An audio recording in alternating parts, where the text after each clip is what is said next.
Mimi naitwa Omari Saidi Babu, lakini almaarufu Bambucha. Mimi ni msanii wa Bongo Movie. Lakini kwa bahati mbaya sana kwa hivi sasa nimepata tatizo la kukatwa mguu. Na huu mguu unavyoona hapa, yani nimekatwa na ugonjwa wa kisukari. Lakini kwa uwezo wa Mungu sasa niko timamu kabisa. Nilipata dawa za hospitali hazikunisaidia mpaka nikakatwa mguu, lakini kuna dada mmoja ambaye yeye alikuwa Kenya huko Nairobi. Kwa hivi sasa ni marehemu, alinisaidia dawa, kanitibu, nikapona kabisa ugonjwa wa kisukari. Kwa hiyo afya yangu ni kama unavyoona imerudi, mwanzoni ilikuwa mbovu. Lakini pamoja na hayo,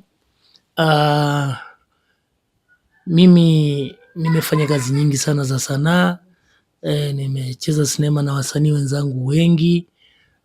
Tukiwa tunashirikiana kwa hili na lile, pia na mimi nilikuwa na filamu zangu na nini. Maisha yangu yalikuwa Dar es Salaam. Anashukuru kwa jinsi ambavyo sanaa ilinisaidia. Maana kabla ya hapo nilikuwa mfanyabiashara tena mdogo mdogo tu, lakini baada ya kuingia kwenye sanaa nikaweza kupata nyumba, nikapata gari, lakini kwa hivi sasa japo havipo, hivi vilipotea sababu ya kukatwa mguu wangu. Sababu ya ugonjwa, jitahidi sana ili nisiweze kukatwa mguu wangu, nitumie hela nyingi sana. Lakini huyu aliyenisaidia ilikuwa ni mapenzi ya Mungu tu, alinisaidia bure kabisa. Mimi nilikuwa najishughulisha na mambo tu ya biashara ndogo ndogo hizi.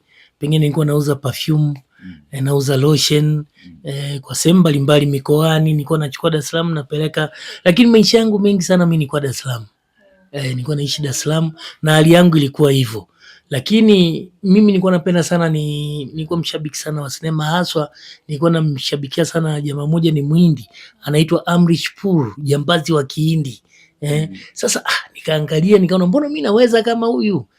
Kwa nini na mimi nisijoin, yani nikaanzisha kundi fulani ambalo linaweza kuwa mimi ndio kiongozi, lakini nikawa na kundi langu na tukafanya filamu. Na kwa bahati nzuri tulifanikiwa. Tulikuwa nafanyia pale Mwananyamala kwa Manchunju. Wakati huo sasa tukachukua wasanii wengi sana ambao kwa sasa na wenyewe wana majina, wanafanya kazi sehemu zingine. Baada ya kufanya kazi hizi kwa kweli tulitengeneza movie ambazo zilituingizia kipato, hasa na mimi nitengeneza za kwangu na baadhi ya wasanii wangu nao walikuwa wanatengeneza za kwao kwa kushirikiana na mimi. Lakini bahati nzuri Mungu alitubless, tukawa masuperstar wakubwa, tukajulikana sana na tukapata pesa kwa wingi sana. Kwa hiyo baadhi hizo movie tumecheza movie kama movie moja nimecheza mimi, Flora Mvungi na Ahmed Suleiman, inaitwa Secret of Toy. Lakini kuna movie ambayo nimecheza na Mzee Magari inaitwa Action Number 1.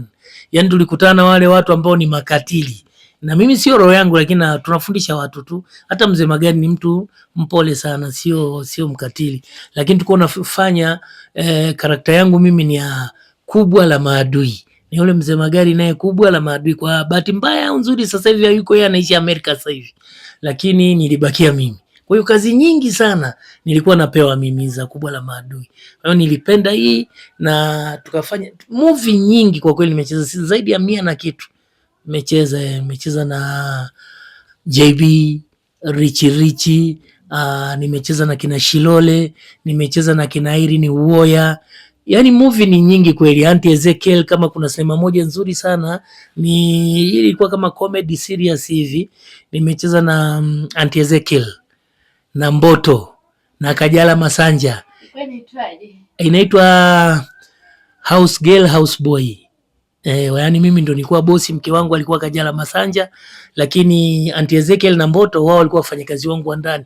Kwa hiyo ilikuwa ina mambo mengi ya kuchekesha na serious. Ni movie nzuri sana, ilikuwa inapendwa. Hata ukiingia mtandaoni ukiandika tu hizi movie utaziona zote. Lakini nimecheza pia na JB. Sinema inaitwa Taxi Driver.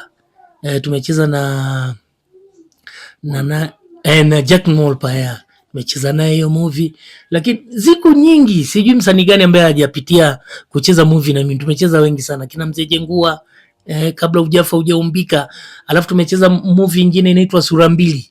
Tumecheza mimi, Marem Majuto na Duma. Yuko kijana mmoja sasa hivi anaitwa Duma, naye jina sasa hivi limekuwa. Tumecheza, yani wengi, tumefanya kazi nyingi sana. Kwa hiyo hizi zilichangia nipate kipato. Nilikuwa na mjengo wangu Dar es Salaam, nilikuwa na gari yangu moja tu, si nyingi, lakini ilikuwa inanisaidia kwa kazi zangu huku na kule. Hivi vyote viliisha baada ya kupata ugonjwa wa kisukari. Huu ugonjwa uliniingia siku nyingi, maana nilikuwa naona change kwenye mwili wangu, mabadiliko ya hali ya juu sana. Lakini mara nasikia ganzi, nasikia sioni vizuri, sina nguvu, nachoka sana, nakojoa sana.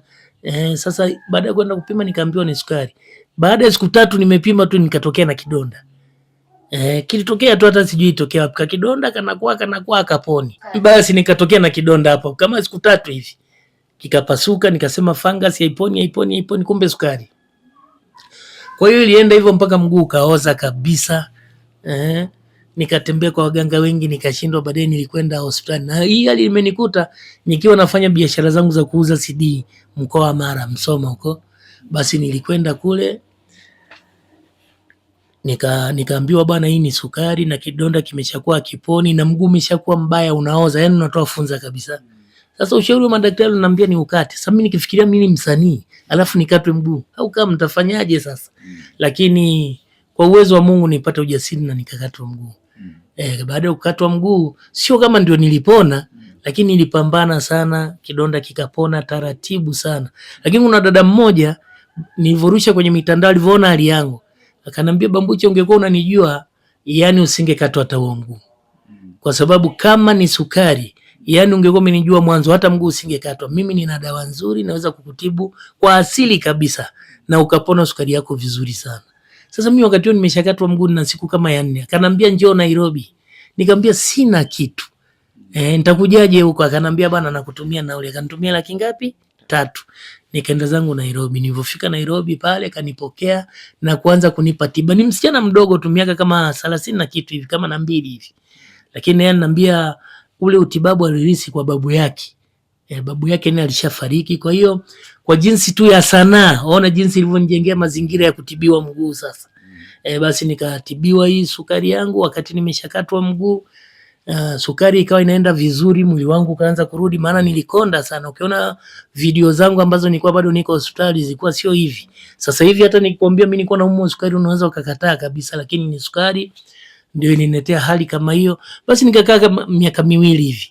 Akaniambia bana, sasa hali yako ni nzuri. Tunapima sukari yetu imeshuka, ilikuwa 5 ikaja mpaka 4.5 na wakati nakatwa mguu sukari ilikuwa 29.9. Yaani kama 30. Lakini nikaenda vizuri, nikapona, mambo yangu yakawa mazuri. Lakini akanambia bado utakaa hapa kama miaka 2. Ndio sasa ukiondoka hapa utakuwa. Lakini akanambia kuna kitu ambacho nataka nikufundishe. Unaona sasa hali yako hii, wewe umeshakatwa mguu. Hii kazi yako ya sanaa sijui kama utaiweza sana. Nikamwambia kitu gani? Hebu nifundishe. Akanambia nataka nikufundishe hizi tiba za sukari. Hizi tiba ambazo mimi natibu wengine na wewe utakuwa unatibu kwa kwenu Tanzania. Kwa sababu mimi nakwenda Ulaya, nakwenda wapi, nafanya nini. Kwa hiyo siwezi, kama amekupa knowledge. Amenipa yani kazi nyingine ambayo baada ya sanaa mimi nilikuwa sijui kama naweza kuwa hivi. Basi akanifundisha. Wakati unaenda kwa mganga, wewe ulijua ni kitu gani kimesababisha wewe kuumwa? Ni sukari. Kama kwenda kwa waganga ama sio waganga? Wakati nakwenda kwa waganga, yes. Nilipoona kidonda, yani sikujua ni nini kwa kweli. Au ulihisi walikutupia kitu? Inawezekana kwa sababu kwenye Bongo Movie kuna mambo mengi, ingalau mtu unaweza usiamini lakini anaongelewa. Kwa hiyo nilizunguka kwa wengi. Sasa mimi nimetembea sana, nimeenda Msumbiji, nimeenda paka Angola. Kwa ajili ya hayo mambo, kusudi nijiweke niwe sawa. Sasa hivi vitu vilitumia hela nyingi na ndio maana mpaka vitu vyangu niliviuza. Kwa hiyo nilikuwa sijajua vizuri, lakini hivyo kwenda hospitali nilivyopima baada ya siku 3 tu, tayari kidonda kikaanza. Lakini hali yangu ilikuwa mbaya sana, mguu unauma, ganzi sana, yani mpaka unaweza kupiga kelele ukisimama. Alafu sioni vizuri na nini. Lakini ndio hivyo. Huyo dada akanisaidia kwa hali hiyo. Akanambia sasa nataka nikufundishe hizi tiba. Alafu na wewe utakwenda kuwasaidia.